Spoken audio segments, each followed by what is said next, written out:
Bonjour Anisette, hello Year 7 and welcome to your lockdown learning for January 2021, Lesson 2 on Ma Famille, my family. Okay, so if you have done the first lockdown lesson, then obviously this is a continuation of that. As you can see from the objectives, we need to look over the family members, just revise them real quick. Learn and how to use the word my correctly in French, so you can start saying things like my brother, my sister, and so on. And you'll be doing a bit of work on an extended French text.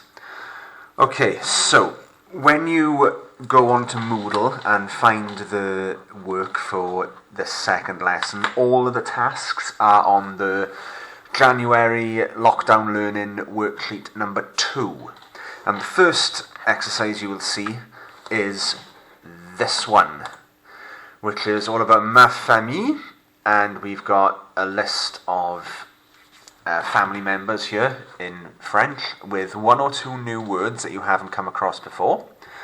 And next to that, or opposite, you have the French. Now, of course, all of your French is muddled up and mixed up. So what we want you to do on the worksheet under exercise 1 is draw an arrow from the word twins, for example, to whichever one of these you think is the French translation. Now, actually, you haven't done twins before. You haven't had that vocabulary. So it might be worth doing some of the ones that you definitely know first and coming back to them. It also helps if you practice this speaking to you, how these words sound. So just repeat after me. Mon frère. We should know this one by now. Mon frère. Say it to yourself out loud. Mon frère. Next we have ma copine. Ma copine. Again, a new word. What could it mean? Mon oncle. We know who this is. Mon oncle. So that's another top tip. Do the ones that look like English first, maybe. Get them out of the way. Next, voici. Voici. Voici. Handy word.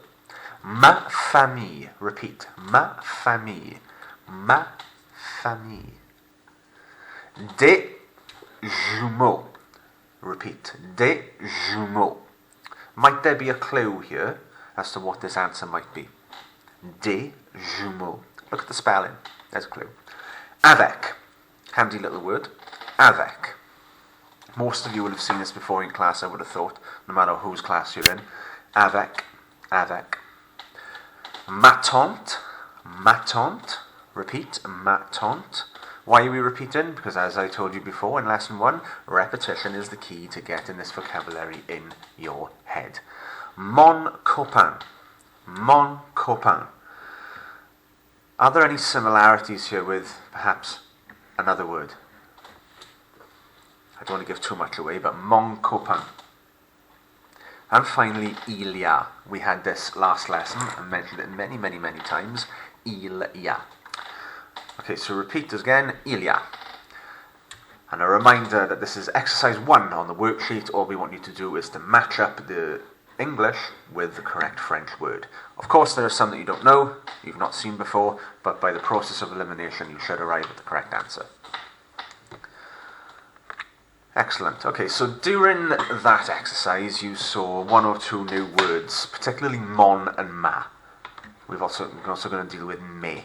Now, have a little think what those might mean. If I just go back a slide, you'll see mon frère, ma copine, mon oncle, ma famille, and so on. Now, all of these words mean the same thing. They all mean my. Now, that's a bit weird for us because in English, of course, my is my and that's it. In French, the words for my and your, they change, depending on whether the noun, that's the person, the place, or the thing that you're talking about, is masculine, feminine, or plural. Now, this is a tough thing to get our heads around because this doesn't exist in English, but as you know, everything in French is either a male or a female, masculine or feminine, or of course, plural. Now, how do you use them? Well, there it is. In this grid, you can see all of the three words for my. Mon, ma, and me. Me is easy enough to deal with because it's got an S on the end and therefore it's plural. So in this case, mes parents, we can see the S and they match up. So that's fine. Now, mon means my when you're talking about something that's masculine. Easy enough with the family members because generally your dad is a man. Generally. Mon père. What you don't want to do is put ma père, because then you're mixing the genders and maybe your dad wouldn't like that too much. Same with feminine, ma mère as opposed to mon. So it's important that you use these the correct way. And as you can see, look, your, it's pretty much the same thing but just with a slight spelling change. Ton, ta, te. Refer to this slide when you do exercise number 2 on your worksheet. Here's exercise 2. You've got 6 sentences here. They've got a word missing. The missing word is either mon, ma, or me. Now, as we know, these mean my. So, on your worksheet, you are going to need to put in the gap the correct word. So, look at number 1. Voici, here is. We're looking to say, my father, who's called Pierre. Now, you need to think to yourself, right, father, is that masculine, feminine, or plural? And that will lead you to the correct answer. So top tip here, right? It doesn't really matter what the full sentence means. Focus specifically on the word after the gap. If you know what the word after the gap means, so père, frère, tante, demi-frère, grand-mère, sœur, then you should be able to fill in the correct answer. Be careful with numbers D and F. Look specifically at the spelling, and that will lead you to the right answer. So, you fill in the correct word for my by reading the sentence, focusing specifically on the word after the gap. That'll be worth 6 marks, and you can do that on the worksheet on exercise 2. Mon man me. Okay, now this is the final exercise that we want you to do. It's a bit of a reading task, and it's all about Harry Potter. Now, you don't need to have seen any of the films, or don't need to be a big fan of the Harry Potter films to be able to deal with this. I'm not a huge Harry Potter fan, so there we are. It is what it is. You've got 2 bits of text. We want you, for exercise 3, to read the text, of course, and for both of the texts, can you create a little key? By that I mean, can you highlight all of the words in both of the texts that you definitely know? So for example, I might, if I understand the first line, Salut, ça va, je m'appelle Ron Weasley, if I understand all of that, I can highlight it all in green, for example, because I know exactly what it means. If there's a word which I think, I'm not entirely sure what this means, but I think I might be able to work it out because perhaps it looks like English, put that in a different colour. Maybe amber, yellow, like a traffic light system. And if there's something in that that you think, do you know what, I've got absolutely no idea what this means, need help, might need to look in the dictionary, might need to look on the internet, put that in red. Now the reason that we ask you to do this for both of the texts is because it makes you read the text. You don't want to jump straight into the questions because that's how silly marks get thrown away. There are questions attached, obviously, and that's under exercise 3 on the worksheet. But by reading everything through first, you are definitely going to get things sinking into your brain and hopefully give you a better understanding of the 2 texts when it comes to answering the questions.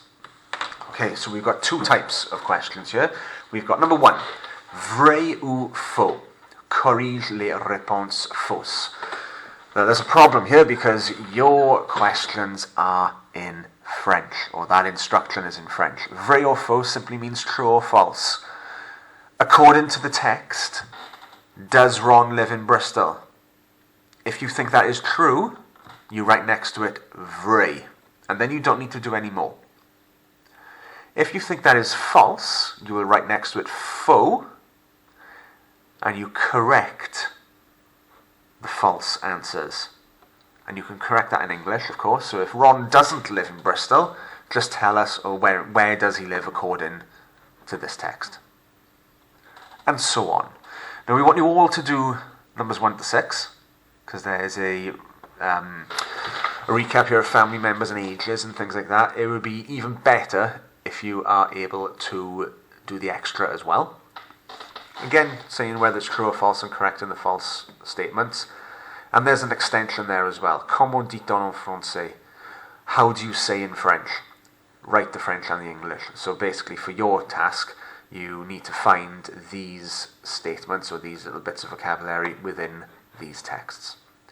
Again, that goes on the worksheet with the 10 true or false questions and the extension task. That will all be out of 19. You then upload your completed worksheet to Moodle for either myself, Mrs. Hillier, or Mrs. Sheehan to mark for you, and you will get a final grade.